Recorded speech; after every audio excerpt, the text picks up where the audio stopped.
ఓం శ్రీమాత్రే నమః. ఈరోజు దేవీ భాగవతంలోని సకల దేవతా తేజస్వరూపిణి యొక్క ఆవిర్భావం గురించి తెలుసుకుందాము. విష్ణుమూర్తి చెప్పిన ఈ ఉపాయానికి అందరూ అంగీకరించారు. ఆ క్షణములోనే బ్రహ్మదేవుడి వదనము నుంచి ఒక తేజోరాశి స్వయంగా అవతరించింది. అది అతి దుస్సహంగా వెలిగిపోతుంది. పద్మరాగ మణిప్రభలు వెదజల్లుతుంది. సమశీతోష్ణ కాంతులు ప్రసరిస్తున్నాయి. హరిహరులే ఆశ్చర్యపోయారు. అంతలోకి శివుడి శరీరం నుంచి మరో తేజో రూపము ఆవిర్భవించింది. వెండిలా దగదగలాడుతుంది. కళ్ళు మిరుమిట్లు గొలుపుతున్నాయి. చూడడానికి భీకరంగా ఉంది. పర్వతంలాగా ఉంది.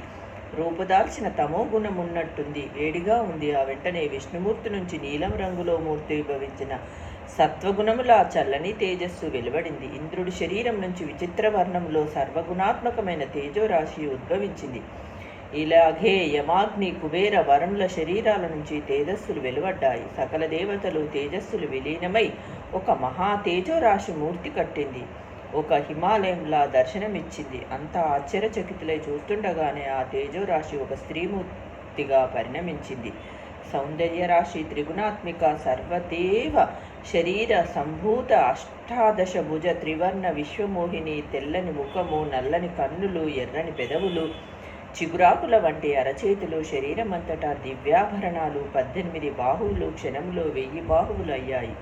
ఇప్పుడు సహస్రభుజ మహిషాసుర సంహారానికి ఆవిర్భవించిన మహా తేజస్విని వ్యాస భగవానుడు ఒక దీక్షగా కథ చెప్పుకు వెడుతుంటే సరిగ్గా ఇక్కడ జనమేజయుడు అంతరాయం కలిగించాడు. ఒక సందేహము వెలుముచ్చాడు. వ్యాస మహర్షి, దేవీ రూపము ఎలా ఆవిర్భవించిందో మరింత విస్తృతంగా వినాలని ఉంది. అందరి తేజస్సు ఏకీభూతమయ్యిందన్నావు, ఎలా కలిసింది? ఎవరి తేజస్సు ఏ అవయవమయ్యింది? ముఖనాసికాది శరీర భాగాలు ఎలా ఎలా ఏర్పడ్డాయి?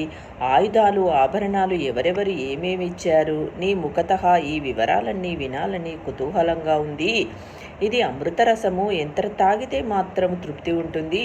నీ ముఖపద్మము నుంచి జాలువారుతున్న మహాలక్ష్మి చరితామృతమిది, సవిస్తరంగా చెప్పి తనివితీరా అందించు అని అభ్యర్థించాడు.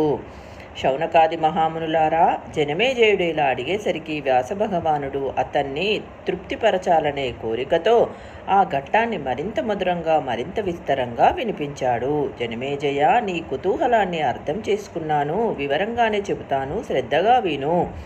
ఆ మహాలక్ష్మి రూపాన్ని యథాతథంగా వర్ణించి చెప్పాలి అంటే బ్రహ్మ విష్ణు మహేశ్వరులకు కూడా సాధ్యం కాదు. మరి నేనైనా చెప్పగలవాణ్ణి? ఉద్భవించింది అని మాత్రం చెప్పగలను. ఆ చెప్పడం కూడా నిజానికి వాస్తవము కాదు. ఎందుచేతనంటే ఆ జగన్మాత నిత్యురాలు, ఎప్పుడూ ఉంటుంది. దేవకార్య సిద్ధి కోసం అప్పుడు ఏకరూపత్వాన్ని పొందింది. విభిన్న రూపాలలో ఉండేది తానే.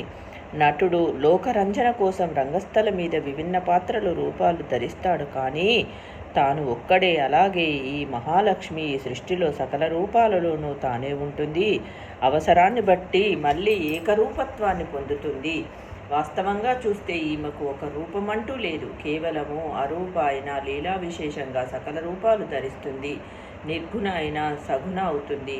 కార్యకర్మానుసారంగా రూపంతో పాటు నామధేయాలు ఏర్పడుతూ ఉంటాయి. అయినా నువ్వు అడిగావు కనుక నా శక్తి మేరకు ఎవరి తేజస్సు ఏ అవయవంగా రూపొందిందో తెలియజేస్తాను విను. శంకరుడి తేజస్సు ముఖపద్మమయ్యింది. అది శ్వేతవర్ణము, శుభాకారము. యముడి తేజస్సు ఆ దేవికి నల్లని పొడవైన కురులు అయ్యాయి. మేఘవర్ణంలో మనోహరమైన వంకీల జుట్టు. అగ్నిదేవుడి తేజస్సు కృష్ణశ్వేత రక్తవర్ణాలతో 3 కన్నులు అయ్యాయి. ప్రాతస్సాయం సంధ్యా తేజస్సులు దట్టమైన కనుబొమ్మలయ్యాయి. మన్మధుడి ధనస్సులా మెరిసిపోయే భ్రూలత. వాయుదేవుడి తేజస్సు చెవులు అయ్యాయి. అవి మన్మధుడి డోలికల్లా మనోహరంగా ఉన్నాయి. కుబేరుడి తేజస్సు ఆ మహాదేవికి నాసిక అయ్యింది. నువ్వు పువ్వులాగా స్నిగ్ధంగా నిగనిగలాడుతుంది. ప్రాజాపత్య తేజస్సుతో ఆ తల్లికి దంతాలు ఏర్పడ్డాయి. కొనలు తేలి దగ్గరగా పేర్చిన మల్లెమొగ్గల్లా అవి ప్రకాశిస్తున్నాయి. అరుణ తేజస్సుతో దొండపండు వంటి క్రీవెదవి ఏర్పడింది. కార్తికేయుడి తేజస్సుతో పైపెదవి ఏర్పడింది. విష్ణు తేజస్సుతో అష్టాదశ భుజాలు ఏర్పడ్డాయి. వస్తువుల తేజస్సుతో చేతులకు వేళ్లు ఏర్పడ్డాయి. అవి చిగురాకుల్లా ఎర్రగా పారదర్శకంగా భావిస్తున్నాయి. చంద్రుడి తేజస్సు అమ్మవారికి వక్షోజ ద్వయమయ్యింది. ఇంద్రుడి తేజస్సుతో మధ్యభాగమయ్యింది. త్రివలులు పొట్ట మీద 3 మడతలు గంభీరంగా మనోహరంగా ఉన్నాయి. వరుణి తేజస్సుతో కాళ్ళు ఏర్పడ్డాయి. పృథ్వీ తేజస్సుతో విశాలమైన జగనం ఏర్పడింది. ఈ రకంగా శుభాకార స్వరూప సుస్వరైన స్త్రీమూర్తి ఆవిర్భవించింది. ఆ సుదతిని, ఆ చారులోచనను, ఆ సర్వాంగ సౌష్ఠవ సంపన్నను చూసి దేవతలంతా సంబరపడ్డారు. మహిషాసురుడి పీడ ఈ క్షణంలోనే వదిలిపోయినంతగా సంతోషించారు. ఓం శ్రీమాత్రే నమః. రేపటి వీడియోలో మరింత వివరంగా తెలుసుకుందాము.